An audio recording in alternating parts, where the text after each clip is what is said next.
yaitu steril, membela citra buruk. Gambar yang buruk itu adalah salinan bergerak. Kualitasnya jelek, resolusinya di bawah standar. Saat dipercepat, kualitasnya memburuk. Itu adalah bayangan gambar, pratinjau, gambar bini, ide yang keliru, gambar keliling yang didistribusikan secara gratis, diperas melalui koneksi digital yang lambat, dikompresi, direproduksi, dirobek, diremix, serta disalin dan ditempel ke saluran distribusi lain.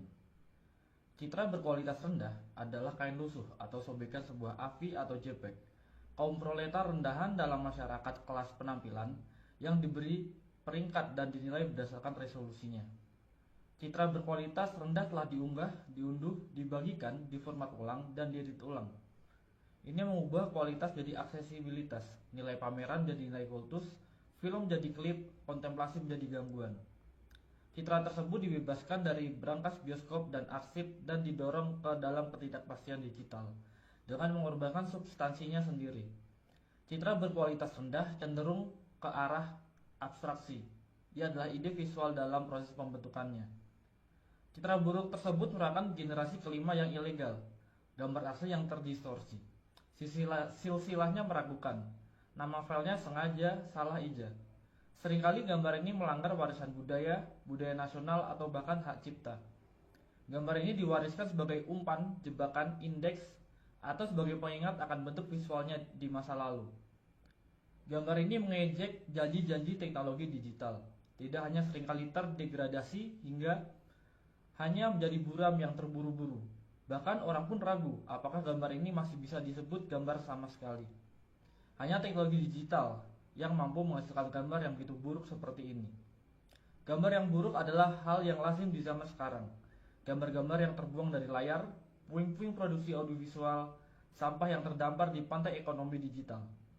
Mereka menjadi saksi atas dislokasi, transfer, dan permintaan gambar yang penuh kekerasan. Percepatan dan peredarannya dalam siklus ganas kapitalisme audiovisual.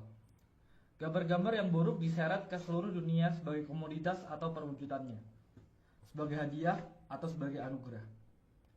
Mereka menyebarkan kesenangan atau ancaman kematian, teori konspirasi atau bajakan, perlawanan atau kebodohan. Gambar-gambar yang buruk menunjukkan hal yang langka, yang jelas, dan yang tak terbayangkan, yaitu jika kita masih mampu menguraikannya. 1. Resolusi rendah. Dalam salah satu film Woody Allen, karakter utamanya tampak buram. Ini bukan masalah teknis, melainkan semacam penyakit yang menimpanya. Citranya selalu kabur. Karena karakter Allen adalah seorang aktor, ini menjadi masalah besar. Ia tidak dapat menemukan pekerjaan. Kurangnya kejelasan citranya berubah menjadi masalah misteri. Kejernihan diidentifikasi sebagai posisi kelas, posisi yang nyaman dan istimewa. Sementara keburaman menunjukkan nilai seseorang sebagai sebuah citra. Namun, hierarki gambar kontemporer tidak hanya didasarkan pada ketajaman, tetapi juga dan terutama pada resolusi. Lihat saja toko elektronik manapun dan sistem ini, yang dijelaskan oleh Harun Faroqi dalam sebuah wawancaranya yang penting tahun 2007 menjadi sangat jelas. Dalam masyarakat gambar, peran sebagai toko unggulan. Di toko unggulan, sinema mengambil produk-produk kelas atas dipasarkan dalam lingkungan yang mewah. Turunan yang lebih terjangkau dari gambar yang sama beredar sebagai DVD, di televisi siaran atau daring, sebagai bentuk yang berkualitas buruk. Jelas, gambar beresolusi tinggi terlihat lebih cemerlang dan mengesankan, lebih mimikri dan magis, lebih menakutkan dan menggoda daripada gambar yang buruk. Bisa dibilang, gambar beresolusi tinggi lebih kaya. Kini, bahkan format konsumen pun semakin beradaptasi dengan selera para pecinta film dan penikmat estetika yang bersikeras menggunakan film 35 mm sebagai jaminan visualitas yang murni. Penekanan pada film analog sebagai satu-satunya media yang penting secara visual bergema di seluruh wacana tentang sinema, hampir tanpa mempedulikan nuansa ideologisnya. Tidak pernah menjadi masalah bahwa ekonomi produksi film kelas atas ini dan masih berakar kuat dalam sistem budaya nasional, produksi studio kapitalis, kultus kejeniusan yang sebagian besar laki-laki dan versi asli dan karenanya seringkali konservatif dalam struktur dasarnya. Resolusi diagungkan seolah-olah ketiadaannya sama dengan pengibirian sang pengarang. Pemujaan terhadap ukuran film mendominasi bahkan produksi film independen. Citra yang kaya tersebut menciptakan hierarki tersendiri dengan teknologi baru yang menawarkan semakin banyak kemungkinan untuk secara kreatif merusak citra tersebut. 2. Kebangkitan sebagai gambaran yang buruk. Namun, bersikeras pada penggunaan gambar yang kaya juga memiliki konsekuensi yang lebih serius. Seorang pembicara dalam konferensi esai film baru-baru ini menolak untuk menampilkan cuplikan dari karya Humphrey Jennings karena tidak tersedia proyektor film yang memadai. Meskipun pembicara memiliki pemutar DVD dan proyektor video standar, para hadirin dibiarkan membayangkan seperti apa tampilan gambar-gambar tersebut. Dalam kasus ini, ketidakjelasan gambar tersebut disebabkan oleh kurang lebih bersifat sukarela dan berdasarkan premis estetika. Tetapi hal ini menjadi padanan yang jauh lebih umum berdasarkan konsekuensi kebijakan neoliberal. 20 atau bahkan 30 tahun yang lalu, restrukturasi neoliberal produksi media mulai perlahan-lahan mengaburkan citra non-komersial, hingga pada titik di mana sinema eksperimental dan esai hampir tidak terlihat. Karena jadi sangat mahal, biaya untuk terus memutar karya-karya ini di bioskop sangat mahal, sehingga dianggap terlalu marginal untuk ditayangkan di televisi. Dengan demikian, karya-karya tersebut perlahan menghilang bukan hanya dari bioskop, tetapi juga dari ruang publik. Esai video dan film eksperimental sebagian besar tetap tidak terlihat kecuali beberapa pemutaran langka di Museum Film Metropolitan atau klub film yang diproyeksikan dalam resolusi aslinya sebelum menghilang lagi ke dalam kegelapan arsip. Perkembangan ini tentu saja terkait dengan radikalisasi neoliberal dari konsep budaya sebagai komoditas, komersialisasi sinema, penyebarannya ke bioskop multiplex, dan marginalisasi pembuat film independen. Hal ini juga terkait dengan restrukturasi industri media global dan pembentukan monopoli alas audiovisual di negara atau wilayah tertentu.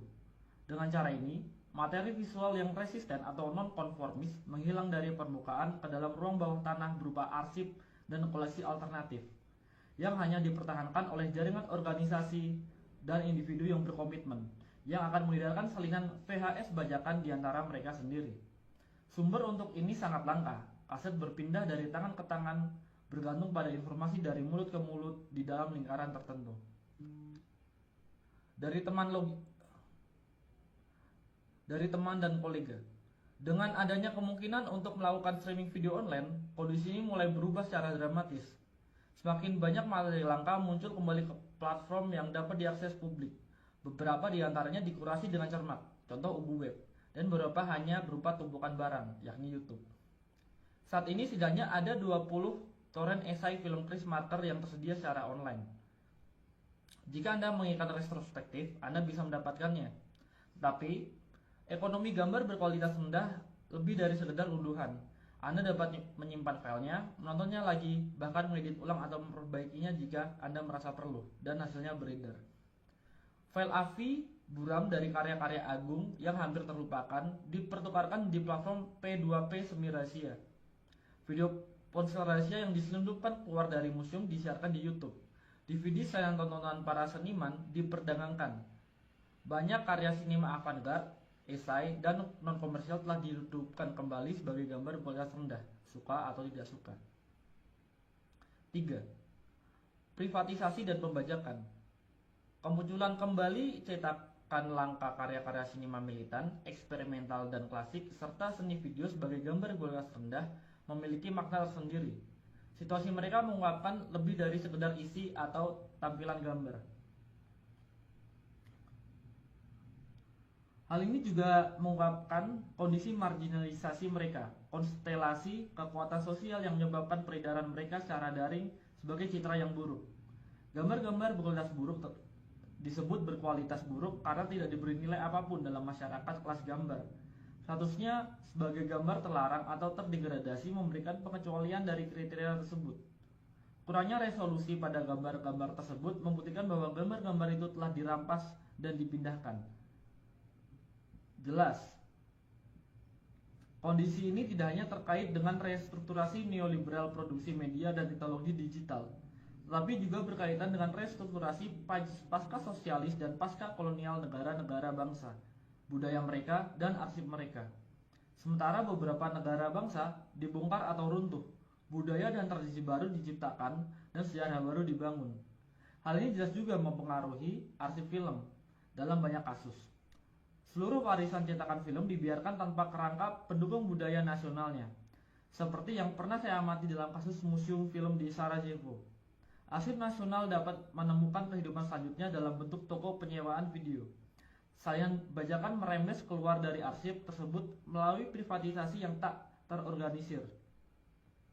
Di sisi lain, bahkan perusahaan Inggris pun menjual isinya secara online dengan harga yang sangat tinggi.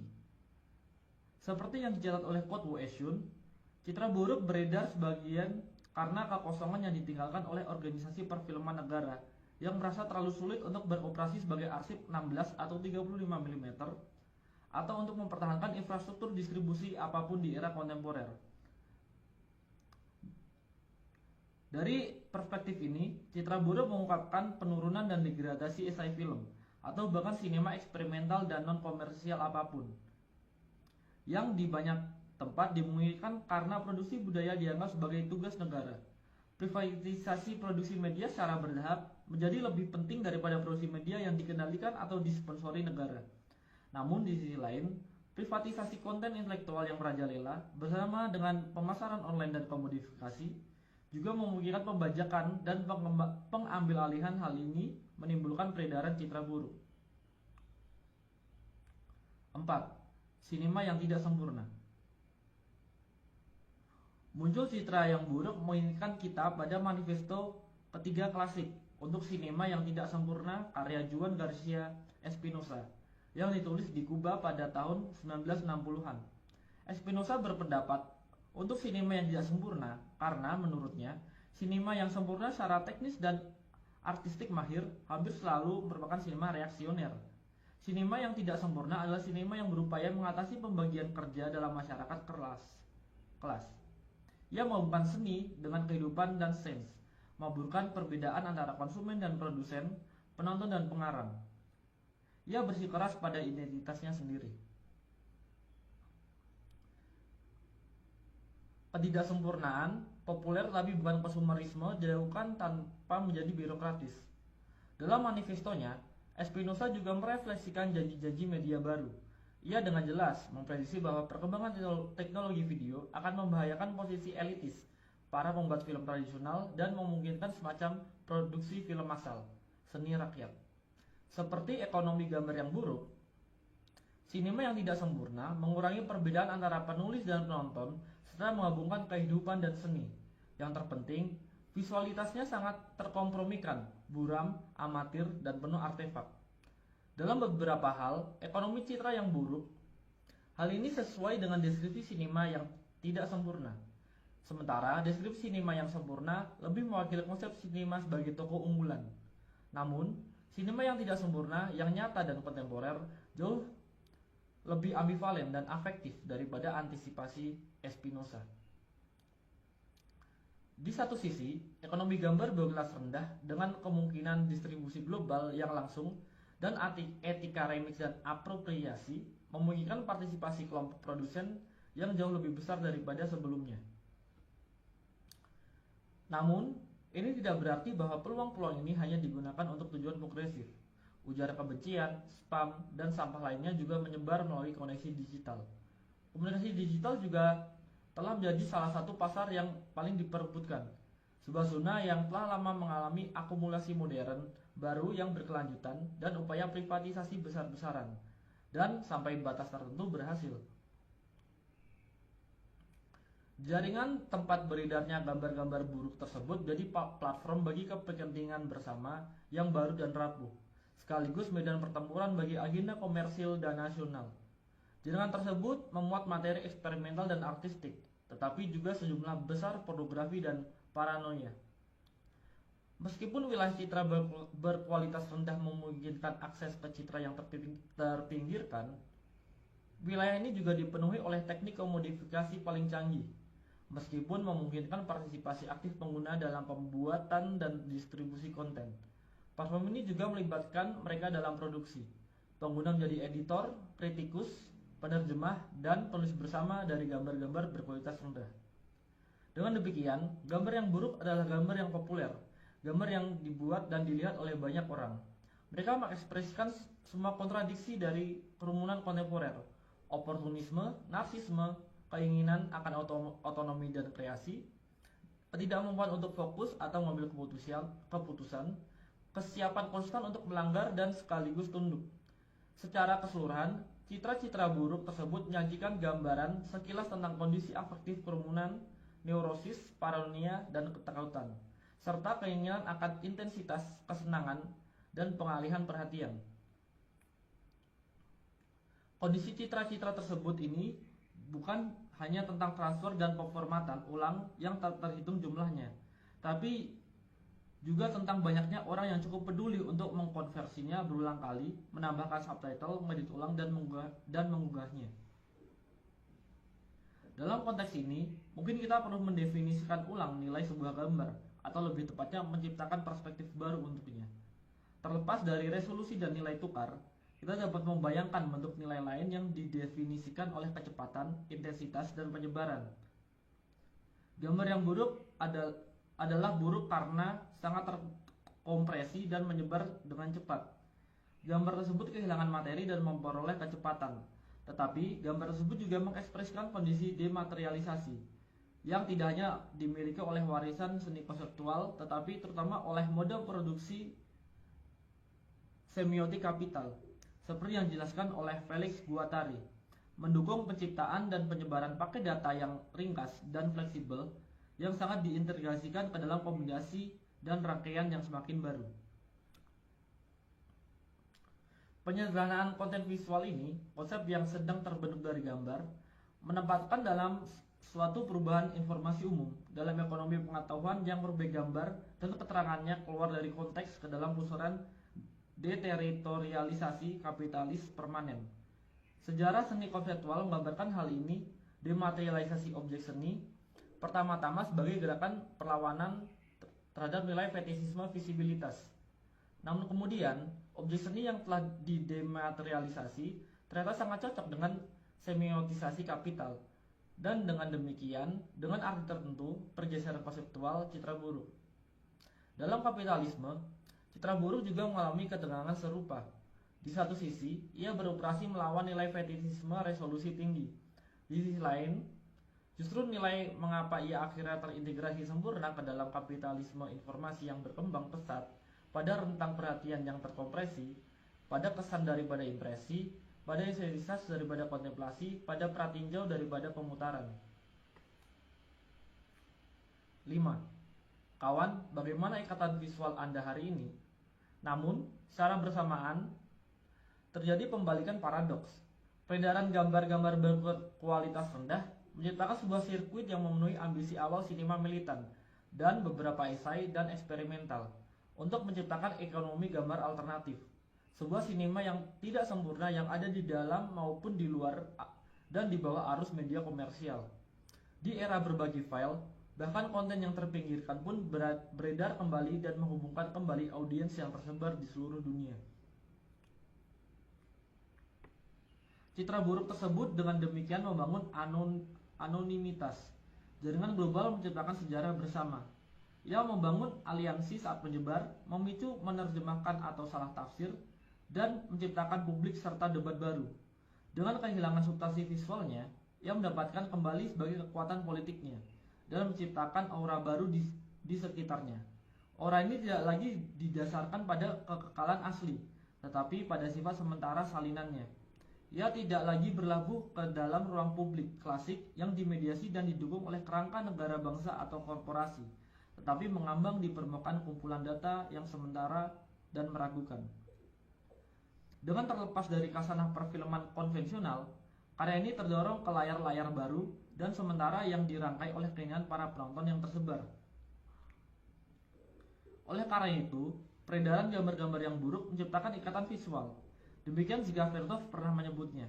Ikatan visual ini menurut Vertov dimaksudkan untuk menghubungkan para pekerja di seluruh dunia satu sama lain. Ia membayangkan semacam bahasa adamik visual komunis yang tidak hanya dapat memberi informasi atau menghibur, tapi juga merorganisir para penontonnya.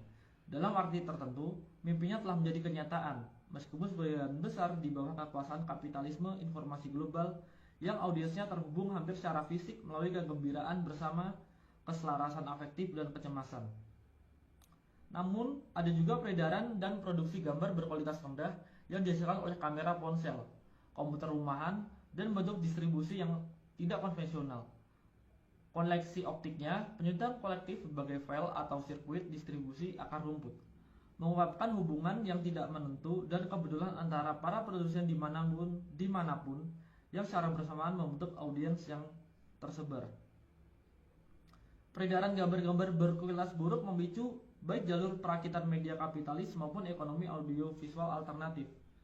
Selain banyak kebingungan dan keheranan, hal ini juga berpotensi menciptakan gerakan pemikiran dan pengaruh yang mengganggu. Peredaran gambar berkualitas rendah dengan demikian memulai babak lain dalam dianologi histori sirkuit informasi nonkonformis, Ikatan Visual Vertov, pedagogi pekerja internasionalis yang dijelaskan oleh Peter Weiss dalam The Aesthetic of Resistance, sirkuit sinema ketiga, dan trikontinentalisme, pembuatan film dan pemikirnya yang tidak berpihak. Gambar berkualitas rendah, betapapun ambivalennya statusnya, dengan demikian mengambil tempat dalam dianologi pamflet yang disalin karbon, film agitprop kereta api, majalah video bawah tanah, dan materi non-konformis lainnya, yang secara estetika sering menggunakan materi berkualitas rendah. Selain itu, hal ini juga mengaktualisasikan kembali banyak gagasan historis yang terkait dengan sirkuit-sirkuit ini. Antara lain gagasan Vertov tentang ikatan visual. Bayangkan seseorang di masa lalu dengan baret bertanya kepada Anda, "Kawan, apa ikatan visual Anda hari ini?" Anda mungkin menjawab, "Ini adalah tautan ke masa kini." 6. Sekarang. Citra buruk tersebut mewujudkan nasib setelah kematian banyak mahakarya sinema dan seni video di masa lalu. Karya-karya tersebut telah diusir dari surga terlindungi yang tampaknya pernah menjadi milik sinema. Setelah dikeluarkannya dari arena budaya nasional yang terlindungi dan seringkali proteksionis, dibuang dari peredaran komersial, karya-karya ini menjadi pengembara di tanah tak bertuan digital, terus-menerus mengubah resolusi dan formatnya, kecepatan dan medianya, bahkan terkadang kehilangan nama dan kredit di sepanjang jalan. Sekarang banyak dari karya-karya ini kembali sebagai gambar yang buruk, saya akui. Tentu saja orang bisa berpendapat bahwa ini bukanlah yang asli, tetapi kemudian, tolong siapapun, tunjukkan kepada saya yang asli. Citra buruk tersebut bukan lagi tentang hal yang sebenarnya yang asli dan orisinal. Sebaliknya, ini tentang kondisi eksistensinya yang nyata, tentang sirkulasi kerumunan, penyebaran digital, temporalitas yang terpecah-pecah dan fleksibel. Ini tentang pembangkangan dan mengappropriation, sama seperti tentang konformisme dan eksploitasi. Singkatnya, ini tentang realitas.